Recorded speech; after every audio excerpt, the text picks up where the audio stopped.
সম্মানিত ভিউয়ার্স, আসসালামু আলাইকুম। আশা করি সকলে ভালো আছেন। আরও একটি নতুন ভিডিওতে স্বাগত জানাচ্ছি। নভেম্বর মাসের বেতনের সাথে 7.5% বাড়ি ভাড়া এসেছে কিনা কিভাবে চেক দিবেন, সেই প্রসেসটি আমি দেখানোর চেষ্টা করব। সেজন্য আপনার মোবাইলের সার্চ বারে গিয়ে লিখবেন emis.gov.bd, লিখে সার্চ দিলেই ইমিসের যে ওয়েবসাইট, সেই ওয়েবসাইটে আপনাকে নিয়ে যাবে। এই ওয়েবসাইটে আসার পর একটু নিচের দিকে দেখবেন এমপিও ইএফটি, এখানে ক্লিক করে দিবেন। এখানে ক্লিক করার পর এরকম একটি পেজ দেখতে পারবেন।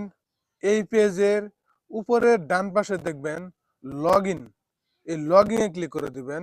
লগ ইনে ক্লিক করার পর প্রতিষ্ঠানের ইউজার আইডি এবং পাসওয়ার্ড দিয়ে লগ ইন করবেন। লগ ইন করার পর এরকম একটি ইন্টারফেস চলে আসবে। এই ইন্টারফেসের উপরের বাম পাশে দেখবেন থ্রি ডট আইকন, এই থ্রি ডট আইকনে ক্লিক করে দিবেন।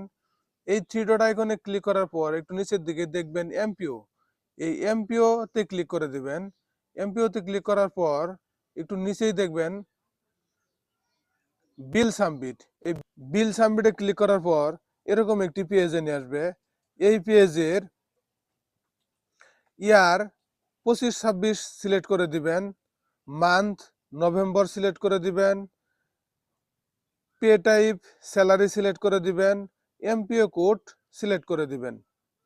দেওয়ার পরে আপনার প্রতিষ্ঠানের যে শিক্ষক কর্মচারীদের তথ্য চলে আসবে।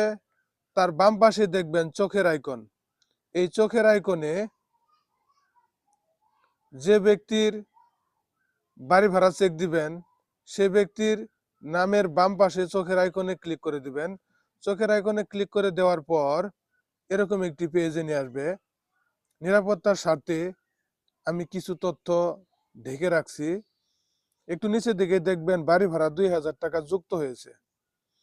আমি ইতিপূর্বে কিন্তু 1000 টাকা বাড়ি ভাড়া পেতাম, 2000 টাকা যুক্ত হয়েছে। এভাবে আপনাদেরও বাড়ি ভাড়ার কলামে 7% যদি 2000 টাকা নিচে হয় তাহলে 2000 টাকা অটো দিয়ে দিবে, আর 7% যদি 2000 টাকার বেশি আসে তাহলে তো বেশিই দিবে।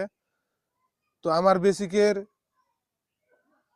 7.5% কিন্তু 2000 টাকা আসে না, তারপরেও আমার বেতনের সাথে 2000 টাকা যুক্ত হয়ে গেছে।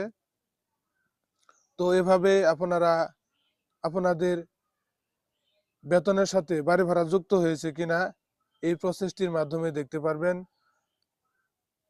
ভিডিওটি ভালো লাগলে লাইক, কমেন্ট ও শেয়ার করবেন। আমার ডিটি বাংলা নিউজ ইউটিউব চ্যানেলটি এখনো যারা সাবস্ক্রাইব করেন নাই, সাবস্ক্রাইব করার অনুরোধ রইল। সকলে ভালো থাকবেন, সুস্থ থাকবেন। আসসালামু আলাইকুম।